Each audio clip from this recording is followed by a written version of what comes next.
کہانی شروع ہوتی ہے ایک سادہ سی درخواست سے۔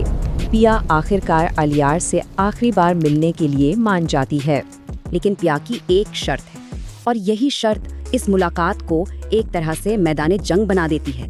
لگتا تو یہی ہے کہ شاید یہ ٹوٹی محبت کو جوڑنے کا ایک موقع ہے، مگر بات اتنی سیدھی ہے نہیں۔ اور پھر آتا ہے کہانی میں ٹویسٹ۔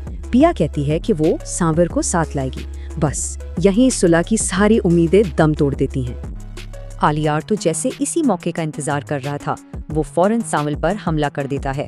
اس کی کوشش ہے سانول کو نیچا دکھانے کی، اسے یاد دلاتا ہے کہ وہ اس کے والد کا ایک معمولی ملازم تھا۔ مگر سانول کا ٹھنڈا جواب الیار کو بالکل خاموش کرا دیتا ہے۔ صاف پیغام ہے، وہ پیا کے ساتھ ہے۔ اب الیار پینٹرا بدلتا ہے اور پیاس سے کہتا ہے کہ سب کچھ بھلا دو، بس بات ختم کرو۔ اسے لگتا ہے اس کا اثر و رسوخ سب ٹھیک کر دے گا، پر وہ پیا کی سچ کی لڑائی کو سمجھ ہی نہیں پاتا۔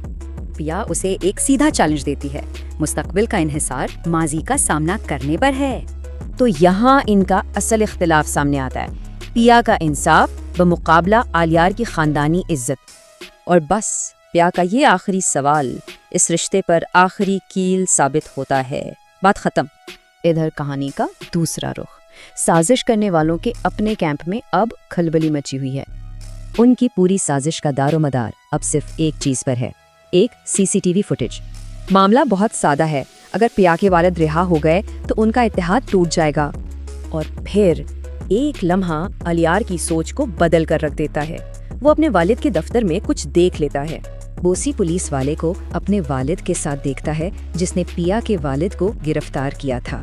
شک کا بیج بویا جا چکا ہے، اور یہ شک اتنا بڑا ہے کہ وہ امریکہ جانے کا پلان کینسل کر دیتا ہے۔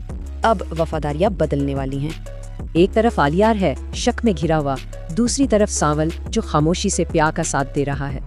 اور سانول الیار کو صاف صاف بتاتا ہے کہ اس نے پیا کا ساتھ تب تھاما جب الیار نے اسے اکیلا چھوڑ دیا تھا۔ تو قسط ہمیں ایک بہت ہی اہم سوال پر چھوڑ جاتی ہے۔ وفاداریاں بدل رہی ہیں تو پیا بھروسہ کرے تو کس پر؟